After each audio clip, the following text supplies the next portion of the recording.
You wandered into the wrong ballroom, sweetheart. No, I was invited. Catering uses the service door, honey. Franklin, be kind. The poor thing is lost. What outfit are you with, exactly? Scout snipers, a while ago. You a sniper? A toast to the Lady Admiral. So go on. What rank? Higher than yours.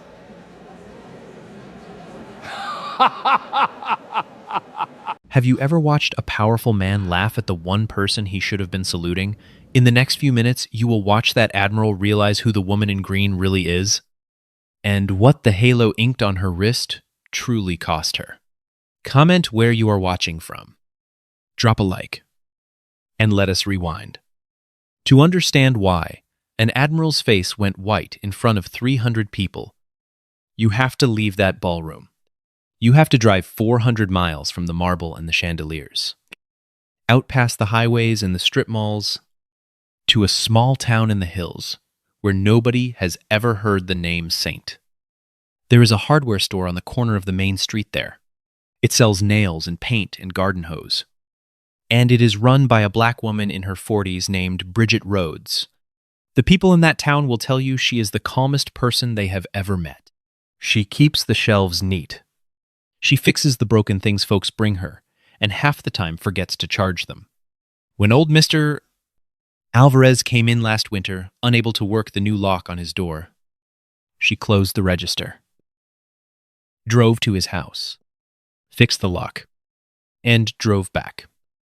And she waved off the $10 he tried to push into her hand. That is who the town thinks she is. A kind, quiet woman who is good with her hands. She wears long sleeves in every season. And if you ask her why, she smiles and says her arms get cold. And she changes the subject so gently that you never notice she did it. Nobody in that town knows what those sleeves are hiding. Nobody knows that the quiet woman selling them wood screws once did a thing that grown warriors still whisper about in the dark. On bases on the other side of the planet. She likes it that way. She built her whole small life around being unremarkable. Because being remarkable had already cost her everything she was not willing to lose again. Every morning, before she flips the sign on the door, Bridget does one thing. She reaches into her collar and closes her fingers around a single worn dog tag that hangs on a chain against her chest. The name stamped on it is not hers. It belonged to a lanky, laughing kid from Ohio. Hair Spotter. The boy the men called Deacon. The only person on this earth who ever really saw her. She holds the tag for exactly the length of one breath. Then she lets it go and opens the store. And the world sees a shopkeeper. The world does not see the woman who lay on a freezing ridge for 11 hours and did not miss. The envelope came on a Tuesday. It was heavy, cream-colored, stamped with a seal she had spent 15 years trying to forget. She almost dropped it in the recycling without opening it. When she finally slid it with a box cutter at the counter, her hand, the steadiest hand 3 armies had ever measured, shook just slightly. Inside was a letter that told her the mission on the ridge had finally been declassified. It told her that the country now knew what had happened up there. And it told her that in 3 weeks, in Washington, in front of the flags and the cameras, they intended to place the Medal of Honor around her neck. She sat down on the stool behind the register and read it 4 times. She read about the ribbon and the ceremony and the guest list. And none of it touched her. Then she read the last line, the one that made her put the letter down flat on the counter and press her palm over it. It said the men she had saved would be present. It said the names of the fallen would be read aloud. Deacon's name, spoken out loud, in a room full of the living. At last, she did not care about the medal. She had spent 15 years not caring about medals. She had a shoebox of ribbons in the back of a closet she never opened. But she cared about that one line. She cared about Deacon's name being spoken in the light instead of buried in a file with a stamp on it. So she took a dress out of the back of the closet. Decided at the last minute it was not right. Borrowed a green one from the widow 2 doors down. And made up her mind. She would go. She would say almost nothing. She would hear his name. She would come home and open the store on Monday. She did not know yet that she would arrive early. Stand quietly by the bar. And be mistaken for the help. She did not know who else would be in that room. She did not know about the Admiral. 400 miles away. In a life made entirely of marble. Admiral Franklin Pennington had never once in his career been told to use the service door. He was the kind of officer the Navy puts on posters. Silver at the temples. Straight as a mast. A jaw built for photographs. He had commanded task forces and shaken the hands of presidents. And this very month, his name was in front of the Senate for one of the highest posts a man in his uniform could ever hold. Everyone said the confirmation was a formality. Everyone said the 4th star was already engraved. And for years, at galas, exactly like this one, Admiral Pennington had told a story. He told it beautifully. He told it about a ridge on the far side of the world, about a seal element pinned in a dry riverbed with the light dying and the radios full of static, about how the enemy had them cold, and how, somehow, out of the storm, an unseen shooter on a mountain, a mile and a half away, had cut the attackers down one impossible shot at a time until the boys could crawl out alive. He told it because one of those boys in the riverbed had been his own son. Sean. He told it as proof of the thing he loved most in the world, which was the legend of Franklin Pennington, father of a hero, leader of heroes, a man history was clearly building a pedestal for. He never told the part he did not know. He never told them who the shooter was. The mission had been buried so deep that even he, with all his stars, only ever heard the shooter's call sign. A strange, soft word the survivors spoke like a prayer. Sent. He would say it at the end of the story, swirling his drink. And the table would go quiet. And he would let the quiet sit there and warm him.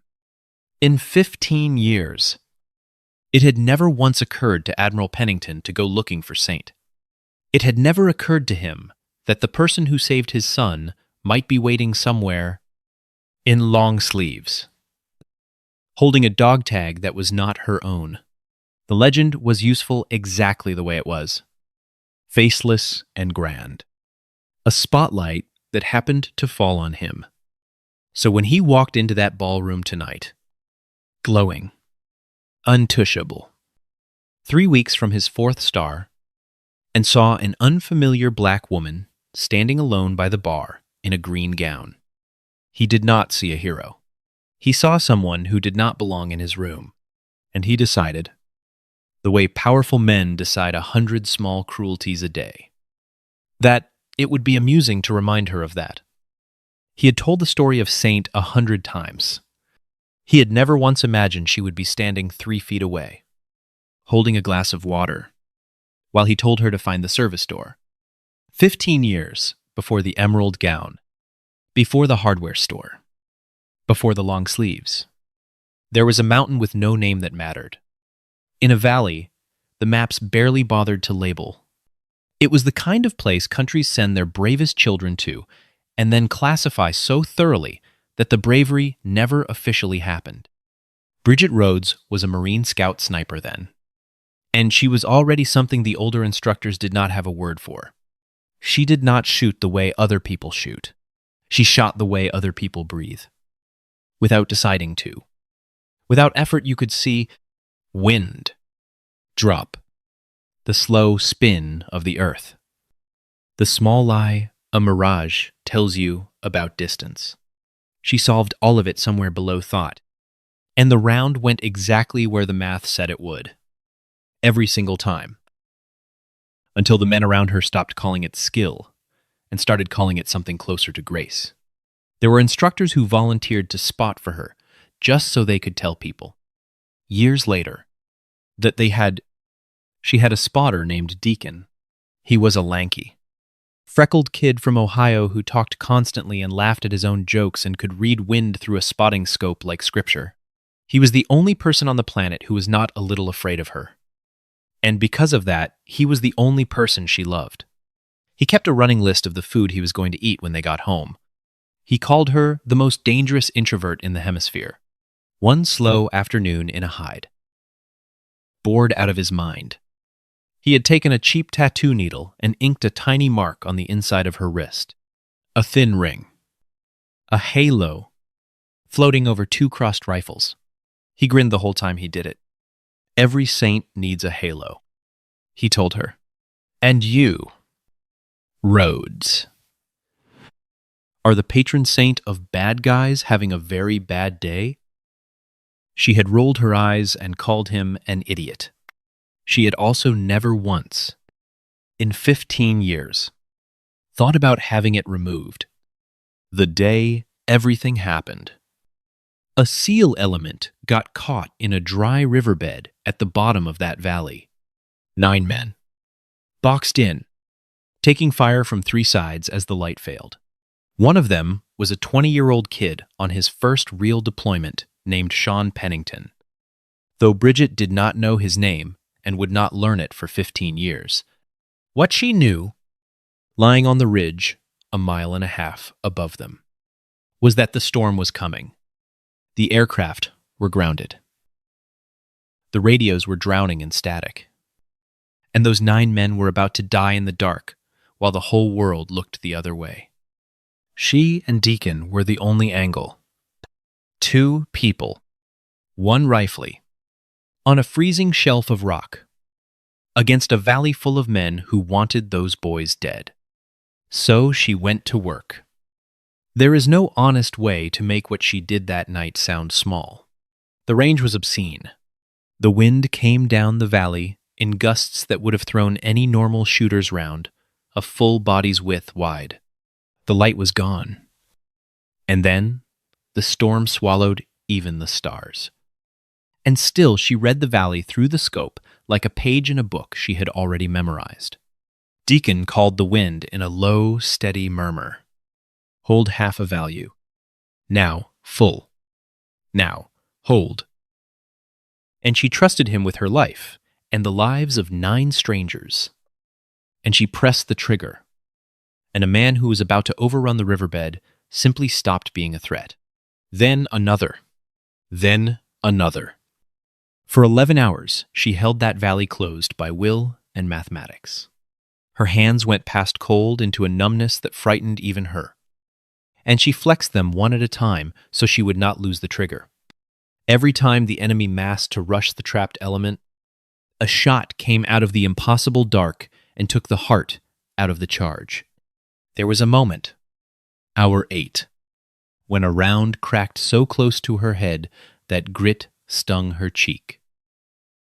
And Deacon's hand landed flat on her back, steadying, and he said, quiet as anything, "You are still here. Keep breathing." And she did. There was one shot that outlived all the others.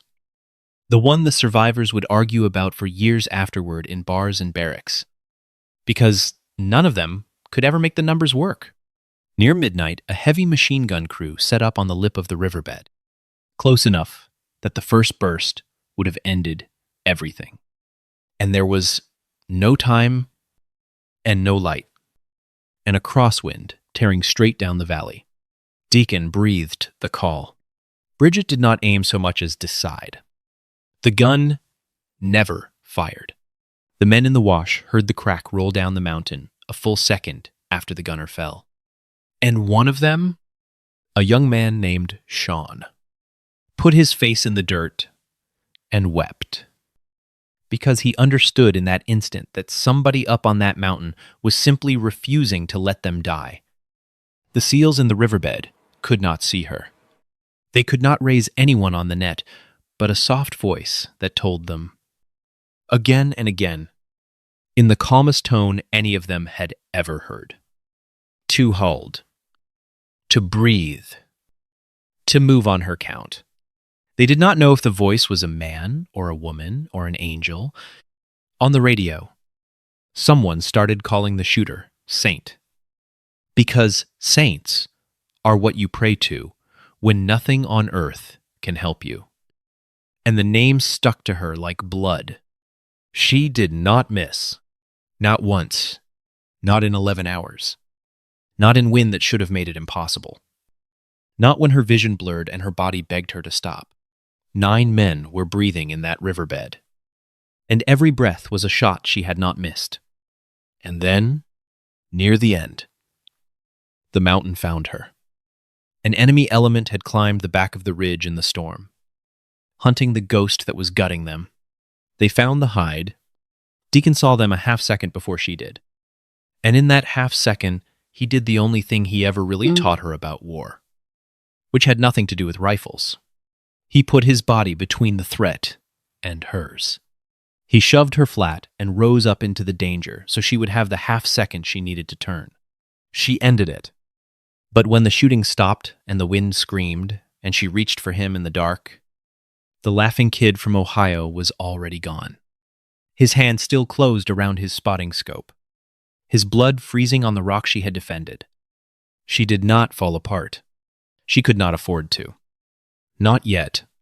9 men were still alive in that riverbed, and the night was not over. So she pulled Deacon's dog tag over his head and put it around her own neck. And she went back on the gun, alone, her cheek wet and freezing. And she finished the night. When the storm finally broke before dawn and the aircraft could fly, she came down off that ridge on foot to help pull out the last wounded man. Because the exfil could not reach him, and she would not leave a job half done. He was the youngest of them, shot through the leg, half awake, and she knelt over him in the gray light and tied off the bleeding with hands that had not stopped being steady, even now, for maybe 90 seconds. That boy looked up at the person saving his life. He was too far gone to hold her face, but he saw the wrist working the tourniquet, close and clear. And inked on that wrist, he saw a small, thin halo floating over 2 crossed rifles. Then hands pulled him onto the bird. And when he looked again, she was already gone. Back up into the rocks to bring Deacon home. A shape dissolving into the dark. That boy was Sean Pennington. And for 15 years, in every quiet moment, he described the same 2 things to anyone who would listen. A voice that told him to breathe, and a halo on a wrist. The mission was buried. The valley was scrubbed from every record a civilian could ever reach. Bridget went home with a folded flag that was not for a husband and a dog tag that was not her own. And she disappeared into a small town and a small store and a life with long sleeves. The survivors, scattered across the fleet, did the only thing they could do for a hero they could not name. They pooled their money and had a single brass coin struck. On one side, a ridge line. On the other, one word. Sent. Sean Pennington carried that coin in his pocket every day for 15 years, turning it over with his thumb until the edges went smooth, waiting for a chance he had stopped believing would ever come. Neither of them knew that the chance was 3 weeks away, in a ballroom full of chandeliers, and that it would begin with his own father snapping a mocking salute at the patron saint of the riverbed and asking her, with a grin, what rank she thought she was. Bridget arrived early on purpose. Crowds were a thing she managed rather than enjoyed, and she wanted to be settled before the room filled, tucked near the bar with her back to a wall and a clear line to every door. She held a glass of water she did not intend to drink. She counted the exits without meaning to, the way she counted them everywhere. in churches and grocery stores, and now here. She was not there to be seen. She was there to hear one name read aloud and then to go home. She looked, that night, quietly beautiful. The borrowed emerald gown fit her like it had been waiting for her all these years in someone else's closet. But she carried herself the way she carried everything, without a single wasted motion. And the officers who drifted past her registered only a calm, striking woman standing alone, and moved on. She had spent her whole life being looked at and not seen, and she had made a kind of peace with it. Being invisible had kept her alive more than once. Admiral Franklin Pennington did not do peace. He did entrance. He swept into the ballroom with Cheryl on his arm and a wake of deference behind him. And his eyes moved across the room, the way a landlord's move across a property he owns. When they landed on Bridget, something in him decided she was a discrepancy, a woman he did not recognize. Not on anyone's arm, not in anyone's chain of command, standing in his ballroom as if she had a right to the floor. To a man like Pennington, that was not a person. That was a small problem to be corrected in front of an audience. For sport, you wandered into the wrong ballroom. Sweetheart, he said, and the word landed exactly as he meant it to, soft and filthy with condescension. Bridget turned her head slowly. She had heard that tone 10,000 times. From drill instructors who assumed she would quit and enemies who assumed she would miss. She gave him a small, Polit smile. The smile of a woman deciding, for now, to be gracious. No, she said. I was invited. He stepped in front of her, cutting her off from the room, and the game began in earnest. Catering used the service door. Honey, what outfit was she with? Exactly. He let his eyes crawl down the emerald gown and then flicked one finger at the bare curve of her shoulder. At the place where a uniform would carry the weight of a career, as if to point out how empty it was. Around him, a few officers chuckled, because he was an admiral and laughing along was easy and safe. Cheryl floated up in silver silk, sipping champagne, and joined the hunt with the casual cruelty of a woman who had never once in her life been the target of it. Franklin. Be kind, she purred, not meaning a syllable of it. The poor thing is lost. She said it to the little crowd, not to Bridget. The way you talk about a stray dog that has wandered into a nice restaurant. One young officer near the edge of the crowd shifted his weight, uncomfortable, and half opened his mouth as if to say something. Pennington caught it and waved him down without even turning his head. The way you wave off a waiter who has come at the wrong moment. And the young man closed his mouth and looked down at his shoes. That small surrender settled over the whole crowd. Nobody was going to stop this. Cheryl leaned toward a friend and said, loud enough to carry, that she simply did not understand how they let just anyone into these things anymore. And the friend laughed behind a ringed hand, and two more phones rose to catch the Admiral being witty. To everyone watching, it looked like exactly what the powerful always want cruelty to look like. Harmless. Funny. Earned. Here is the thing the whole laughing room did not understand. Bridget Rhodes could have ended it with one sentence. She could have said a word or two, quietly, and watched the color drain out of the Admiral's handsome face right there. She had ended far more dangerous men than him, with far less, but she was tired in a way none of them could imagine. Tired down in the marrow. And she had not driven 400 miles to win a fight with a peacock. She had come to hear Deacon's name. So she held still, and she let him talk.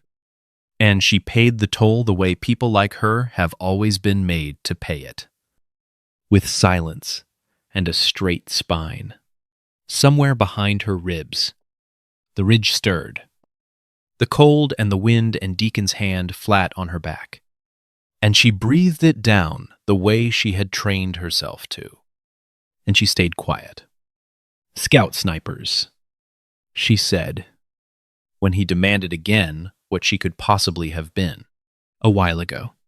It was the truest, most understated thing a human being said in that building all night. He laughed out loud. "You, a sniper," he said it to the room. Not to her. And the room gave him the laugh he wanted. A phone came up at the edge of the crowd. Then a second one. Filming the fun. Because a laughing admiral is content. And content is currency. Emboldened. Pennington reached for the grand gesture. The thing that would make the story worth retelling at breakfast. He lifted his glass high. "A toast," he announced. "To the Lady Admiral." And then he snapped his heels together and threw her a crisp, mocking salute, holding it, milking it, while the officers around him grinned and the phones drank it in. Not everyone was laughing. Along the wall, an older Marine in dress blues had gone very still, his eyes moving from the halo of laughter to the quiet woman at its center. A small frown, gathering near the doors. A senior enlisted man with 30 years on his sleeve had set his jaw to stone and folded his arms. They did not yet know who she was.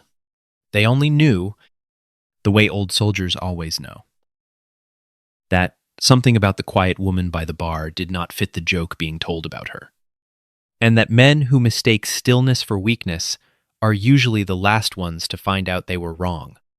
The older Marine by the wall, the one who had gone still at the start of all this, took one step off the wall and then stopped himself, because he outranked no one here, and a scene would only make it worse for her. He would tell people later that he had never in 40 years wanted so badly to be wrong about what he was watching. He looked at the woman setting down her glass of water and thought, that is not the stillness of someone who is afraid. That is the stillness of someone deciding whether to be merciful. And inside that stillness, Bridget was doing the arithmetic she had done her whole life. How much does it cost me to let this go? How much does it cost me to end it? She had learned on a mountain that the loudest answer is almost always silence, and that the men who most deserve to be humbled will usually do the job themselves. If you only give them enough rope and enough time, so she gave him rope. She waited. She let him climb. Pennington leaned in close, grinning ear to ear, going for the finish. So go on, he said. What rank? Bridget set her glass of water down on the bar without a sound. She looked at him. This shining man who had never in his life been cold or afraid or alone on a mountain. This man playing a hero in a room full of medals. And for one moment, 15 years of swallowed grief moved behind her eyes and then went still again. Higher than yours, she said. She said it quietly. She did not say it as a boast. She said it the way you state a fact that happens to be true. The way you would say the sky is up. And because the room could not imagine a universe in which it was true, the room laughed harder than ever. Cheryl actually clapped. Delighted. The Admiral wiped a tear of laughter from the corner of his eye, shaking his head at the sheer nerve of this nobody in a green dress. And he reached out one hand to pat her on the cheek. The final insult. The little tap you give a child who has said something adorable and stupid. His fingers brushed past her cheek and grazed her wrist. And the emerald sleeve, loose at the cuff, slid back 2 inches. 2 inches of skin, a thin ring, a halo, floating over 2 crossed rifles. The exact mark a bleeding boy had memorized on the worst night of his life and described 1,000 times since. And Admiral Franklin Pennington, who had told the legend of Saint 100 times without ever once looking for her face, finally looked down and saw it inked on the wrist of the woman he had just called catering. The laugh died in his throat like a candle pinched between two fingers. For a moment, Admiral Pennington's face did nothing at all, because his mind refused the information. He knew that mark. He had never seen it. And yet he knew it better than his own reflection, because his son had drawn it for him on 100 napkins, described it in 100 late-night phone calls, tattooed it into the private mythology of the Pennington family. A halo over crossed rifles, the mark on the wrist of the ghost who came down off the mountain and saved the boy in the riverbed, the mark of Saint. His hand was still in the air, hovering by her cheek. He pulled it back slowly, as if the woman were made of fire, and his mouth opened and produced nothing. Across the ballroom, Lieutenant Sean Pennington had been half listening to his father hold court, the way he had learned to half listen years ago. Then he saw the old man's face change, saw the color pour out of it, and he followed his father's frozen stare down to a woman's wrist.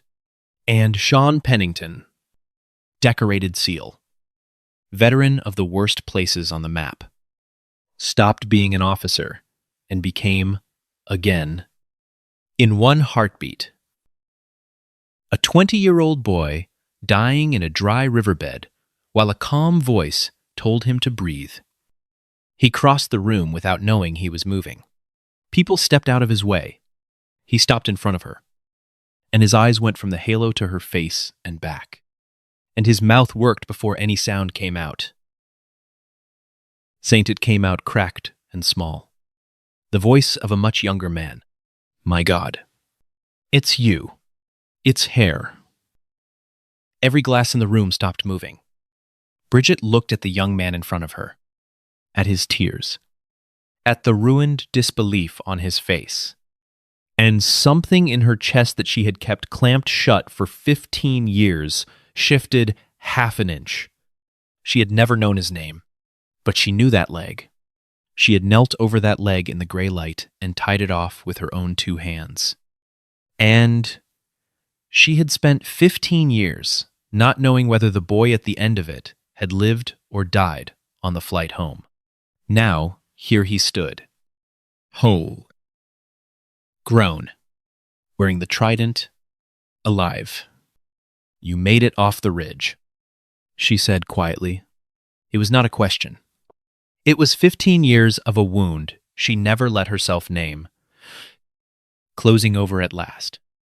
Sean's hand was already shaking as it went to his pocket. He drew out a coin, worn smooth at the edges from 15 years of being turned over by a thumb that could not stop. A brass coin, a ridgeline on one face, one word on the other. He took her hand, the one with the halo, and he pressed the coin into her palm and closed her fingers around it. And he could barely get the words out. We had these made, he whispered. All of us. The 9. 2. We never knew your name. We never knew your face. We just knew you were real. And we swore we would never stop looking for you. His voice broke completely. Ma'am, I have carried this every single day for 15 years, praying to God I would get to put it in your hand. I have a wife. I have a daughter. They exist because of you. Everything I have exists because of you. And that was the moment the ballroom understood that something enormous was happening, even though most of them still did not know what. Up on the low stage, a 4-star general who had been waiting quietly by the podium set down his own glass and stepped to the microphone. He was the presiding officer of the evening, and he had known exactly who the woman in the emerald gown was from the second she walked in. And he had watched the Admiral's little performance from across the room with a face like a slowly closing door. He tapped the microphone once. The whole room turned. Ladies and gentlemen, he said, and his voice was not loud, but it filled every corner of that marble hall. We are here tonight for one reason: to finally and publicly honor an American whose actions were classified for 15 years. He looked directly at Bridget. Tonight, this nation awards the Medal of Honor to a Marine Scout sniper who held a ridge alone, through a storm, for 11 hours, and brought 9 trapped SEALs home alive. For 15 years, the men she saved knew her only by a single word. He paused, and let the pause do its work. Tonight, we can finally say her name. Bridget Rhodes. Some of you know her better as Saint. The sound that went through the room was not applause. It was something lower and older than applause. It was 300 professional warriors sucking in the same breath at the same instant. And then, by beginning to get to their feet. The general kept reading. He read the citation. He read the range and the wind and the 11 hours. And grown officers who had seen everything shook their heads slowly, because they understood, better than any civilian ever could, that the numbers he was reading should not be possible. He read the line that made Sean Pennington's knees nearly buckle. The line about how, after 11 hours on the gun, the shooter had come down off the ridge on foot, into the open, to carry out the last wounded man by hand, because the aircraft could not reach him in time. Half the room turned to look at Sean without meaning to, because half the room had heard him tell that story. The story of the steady hands and the halo. At one gala or another, across 15 years, they had always assumed it was the beautiful exaggeration of a man who had survived something no one should survive. They understood, now, all at once, that he had never exaggerated a single word of it. And then he read the part Bridget had driven 400 miles to hear. He read the names of the fallen. And when he reached one name, when he said the words, Corporal Daniel Hale, spotter, who gave his life shielding his teammate so that she could continue the fight. Bridget Rhodes, the woman who had not missed a shot in 11 hours, who had buried her grief in a small town for 15 years, finally closed her eyes and let 2 tears fall down her face. Deacon's name, spoken aloud, in the light, in a room full of the living. At last, that was all she had ever come for. Everything else in that ballroom was noise. And then the general did the thing that turned Admiral Pennington's private disaster into a public one. For those who may have forgotten the tradition, the general said, letting his gaze drift, just once, deliberately, to the frozen admiral. The Medal of Honor is the one distinction in this country that reverses the salute. Every member of the armed forces, regardless of grade, up to and including the most senior flag officer in this room, renders the first salute to its recipient. Rank does not outrank the medal. Nothing does. Higher than yours. She had told him the truth. She had told him the plainest, most literal truth in the entire building. And he had laughed in her face and reached out to pat her cheek like she was a child. Now the whole room knew it. Now the whole room turned to look at the shining admiral with the 4th star already engraved. The man who had told the legend of Saint at a dozen dinners to make himself glow. And who had just spent 5 minutes mocking her to catering staff in front of 300 witnesses and a dozen raised phones. Sean was the first to render it. He stepped back, drew himself up to full rigid attention in front of the woman who had saved his life, and brought his hand up in the slowest, most reverent salute of his career, tears running openly down his face and off his jaw. Then the older Marine by the wall saluted, then the senior enlisted man by the doors. Then, like a tide coming in, the room 300 people came to attention for the quiet woman in the emerald gown. A young ensign near the stage was crying and did not care who saw him do it.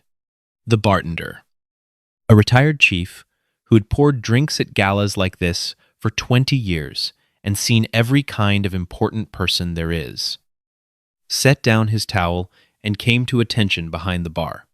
Even the camera crew hired to film the evening slowly lowered their equipment and stood. In the middle of all that motion, Bridget stood perfectly still. The brass coin pressed so hard into her palm that its edges printed a small ridgeline into her own skin, a mark she would find hours later and not remember making. She was not thinking about the Admiral. In the private country behind her eyes, she had already forgiven him and let him go. She was thinking about a boy from Ohio who should have been standing right here to see this. And in the middle of that rising tide of respect stood one man who had not moved, could not move, whose hand would not obey him, whose handsome face had gone the exact color of ash. Admiral Franklin Pennington finally understood that the joke he had told to the whole room was about to become the story the whole world told about him, and that the only way out was to lift his hand and salute the woman he had just humiliated, in front of every camera in the building, or refuse and end his career where he stood. He tried to talk his way out of it first. Men like him always try to talk first. "Ma'am," he said, and the word came out strangled. Nothing like the silk he had used on her a minute ago. "I had no idea. We were only having a bit of fun. I never would have. If I had known who you," and he heard himself, heard the shape of the sentence forming, and could not finish it, because there was no end to it that was not a confession. "If I had known who you were, I would have treated you like a human being." That was the sentence. Every person in that room finished it for him in their heads. And the finishing of it was the worst thing that had ever happened to Franklin Pennington. Bridget let him hang there. She did not rescue him, and she did not stab him. She simply waited, the coin warm in her closed hand, and let the silence do what silence does to a man who has just run out of charm in front of the only audience that ever mattered to him. Later, the people who were there would say the strangest part was how ordinary he suddenly looked. Stripped of the room's deference, he was just a graying man in a well-cut uniform who had made a cruel bet in public and lost it in public. The medals on his chest, which had glittered an hour ago, looked all at once like what they actually were: small pieces of ribbon and metal that a committee had chosen to give him. Nothing at all like the single plain star that was about to hang at the throat of the woman he had told to use the service door. He reached, out of pure reflex, for the easy charm that had carried him through every hard moment of his life, and found the drawer empty. Then she spoke, and she spoke gently, which was somehow far worse for him than shouting would have been. "You didn't need to know who I was," she said. "That's the whole point. Admiral, you should have been kind to catering." It was not a taunt. It was not a line built to draw blood. It was a quiet correction from a woman who had earned the right to correct him 10,000 times over. And it landed in that room like a verdict read from a bench. A few people exhaled. Somebody near the back said "Amen" under their breath, and did not bother to hide it. Pennington's hand finally came up. He had no choice left. And everyone watching knew he had no choice, which stripped the gesture of the last shred of dignity he might have salvaged from it. He saluted her. The man who had snapped a mocking salute at her 90 seconds earlier now held a real one, stiff and trembling, his eyes wet with something that was not sorrow so much as terror. The pure terror of a man watching his own reflection crack down the middle. He held it because she outranked the stars on his shoulders. Because a small, heavy metal was about to sit at her throat, and his 4 stars would bow to it for the rest of his natural life. Bridget returned the salute. Crisp, correct, unhurried. She gave him the exact courtesy he had refused her. And in giving it, she made the difference between the two of them, a thing that no one in that room would ever be able to unsee. That was the whole of her revenge. She was simply, visibly, the better person. And she let 300 witnesses do the math. Beside him, his wife had already begun to leave him, though she had not yet moved a single step. Cheryl Pennington had spent the evening laughing at the woman in green. She had clapped her manicured hands. And now she stood next to her husband with the fixed, bright, panicking smile of a woman who has just watched her entire investment catch fire in public. She was not thinking about the hero. She was not thinking about the 9 men or the Ridge or Daniel Hale. She was thinking about the cameras, about the confirmation, about the galas next season, and whether she would still be seated at the good tables or quietly moved to the bad ones. Slowly, deliberately, she unhooked her hand from Franklin's arm and took one small step sideways, opening a gap of cold air between herself and the man she had married for exactly the future that was now dissolving in front of 300 phones. He noticed. Of course he noticed. It was the loneliest step anyone took all night. And it was taken by the person standing closest to him. The presiding general was still watching from the stage. And his face had already made a decision that would be formalized in careful memos over the following week. There is a phrase in the culture Pennington had lived inside his entire life. Conduct unbecoming. Everyone in that ballroom heard those 2 words clearly without anyone speaking them aloud. A man 3 weeks from the second highest post in his service had, on camera, mocked and belittled a Medal of Honor recipient he mistook for the help. There was no version of the confirmation hearing that survived that footage. There was no committee on earth that would put a 4th star on that shoulder now. The engraver could put down his tools. By morning, the clip would have a name of its own online. A short and ugly title that would follow him into every room for the rest of his life. By noon, a spokesman would be drafting the first careful sentence of a statement that no one would believe. But that was tomorrow. Tonight, he only had to stand in the wreckage of the room he had ruled an hour ago and feel the deference drain out of it, person by person, like water out of a cracked glass. His aide, a sharp young officer who had hitched his own career to the Admiral's rising star, was already checking his watch and beginning, somewhere behind his eyes, the quiet work of pretending he had always found the man a little distasteful. Not one person in that room was on his side anymore. And he knew it. But the deepest cut of the whole night did not come from the general, or the cameras, or the wife peeling herself away from his side. It came from his own son. Sean had not left Bridget's side. He stood a half step behind her now, positioned without thinking in the ancient posture of a man guarding something precious. And when his father finally looked at him with the desperate, silent plea of a parent begging a child to make it all stop, Sean simply shook his head. His voice, when it came, was quiet enough that only the closest people heard it, and that made it carry further than any shout. I have carried her coin for 15 years.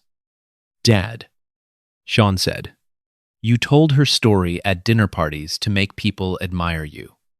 And when she walked into your room, you called her catering and told her to use the service door. He swallowed hard.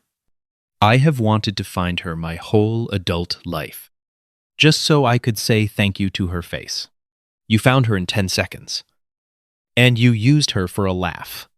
He shook his head again. Slow. I don't know who you are. Franklin Pennington had commanded fleets. He had been received by presidents. And now he stood in the center of a ballroom he had walked into like a king an hour ago. And he had nothing. No rank that counted in this room. No wife on his arm. No son at his side. No story left that made him the hero of it. Only 300 witnesses and one small polished truth in a green dress who had beaten him without ever once raising her voice. He had spent his whole life making sure he was the most important man in every room he entered.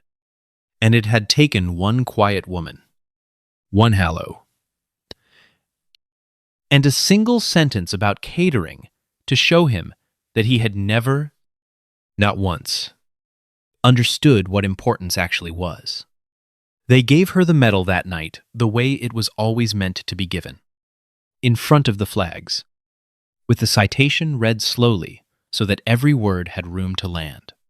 When the general lifted the pale blue ribbon over her head and settled the small heavy star against the emerald gown, Bridget Rhodes did not stand taller or prouder. She stood exactly as she had stood by the bar an hour before. Calm. Contained. A woman who had already carried far heavier things than a medal against that same chest. Then they asked her to say something, and the room that had laughed at her went so quiet you could hear the chandeliers hum. "I'm not going to talk about the ridge," she said. "The men who were there already know. And the ones who weren't don't need the details to understand it. I'll only say this. I did not hold that mountain alone. A boy from Ohio named Daniel Hale held it with me. And he is the reason 9 men came home. And he did not. And every good thing I have been given since that night belongs partly to him." She let that sit in the silence.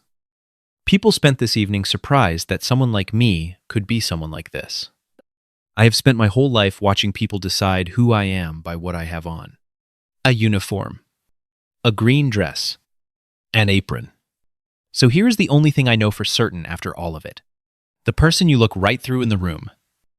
The one you wave toward the service door. The one you decide is nobody worth your time. That is very often the exact person holding the line that you are standing safely behind. Be kind to the people you have decided are beneath you. You are almost never standing as high up as you think you are. She did not look at the Admiral when she said it. She did not have to. Nobody in that room would ever forget who the sentence was for.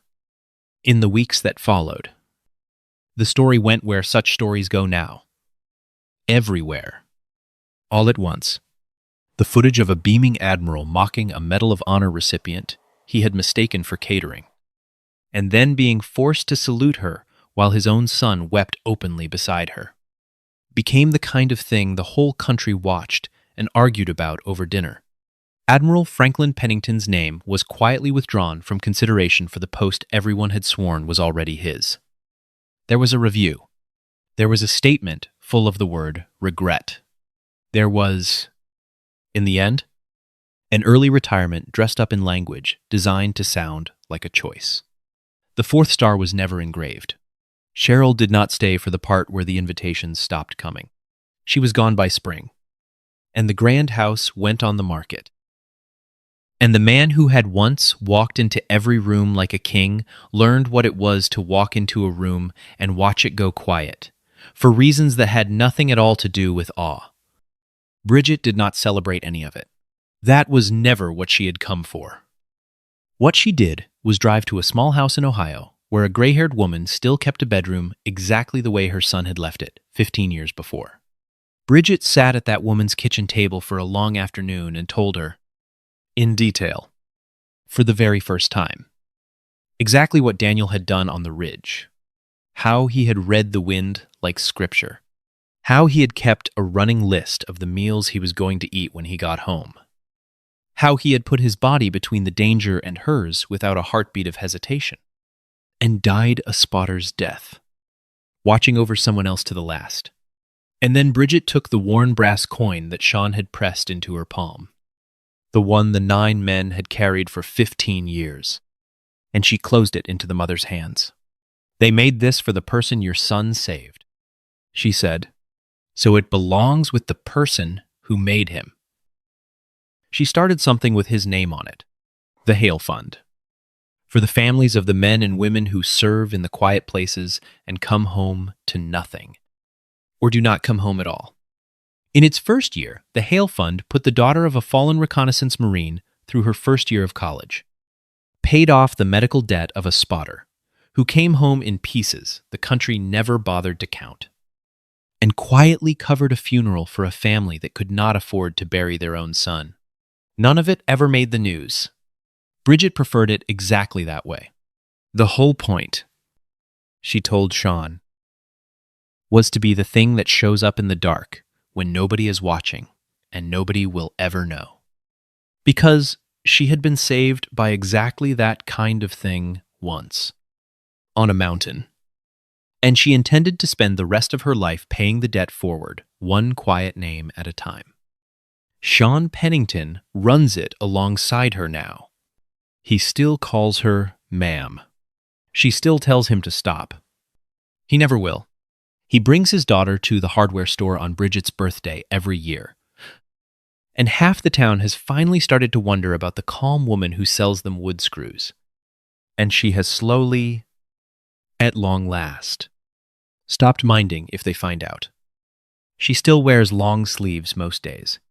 But now, sometimes, when a kid at the counter is having a hard week, or a young soldier home on leave wanders in looking lost and hollowed out, she rolls her cuff back a couple of inches on purpose and lets them see the halo over the crossed rifles. And she tells them the truth that cost her everything and saved 9 lives.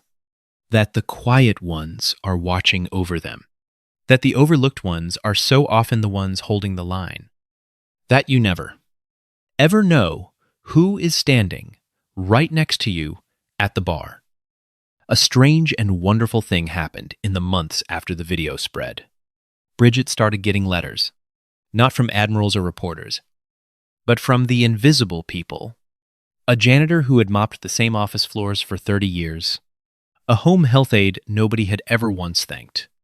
A quiet kid in a small town who had been told his whole life that he was nobody and had very nearly come to believe it. They all said some version of the very same thing. I saw what she told that admiral about the service door, and I stood up a little straighter today. She answered every last one of them by hand. She figured she owed them that much, because she had been each of them at some point. And because a line held in the dark is only ever worth the people standing safe behind it, Deacon would have laughed at the size of the mail pile. She thought, and then he would have read every letter twice. And every morning, before she flips the sign on the door, she still closes her fingers around a dog tag that is not hers. For the length of one single breath. Only now his name has been spoken in the light. In a room full of the living. And she can finally let the tag rest warm against her chest instead of cold. If this story moved you, if you have ever been the person somebody waved toward the service door, tell us about it in the comments below. Subscribe and stay a while. Because we tell the stories of the overlooked and the underestimated here. And share this one with somebody who needs the reminder tonight. Because sometimes the person you almost mistook for nobody is a saint with a halo on her wrist. And you are standing safely behind a line she is still holding. Okay, I need a second because this one genuinely wrecked me. 15 years. She sold wood screws in a tiny town for 15 years and never told a single soul she held an entire mountain by herself. And this man looks at a literal queen and goes, "Use the service door?" Nah. The salute at the end had me all the way in my feelings, and the son whispering, "I don't know who you are," to his own father, ice cold and fully deserved. The moral is real simple, you guys. Be so unbelievably kind to the quiet people, because you have absolutely no idea who they are. Drop a heart if you think she earned that medal 100 times over.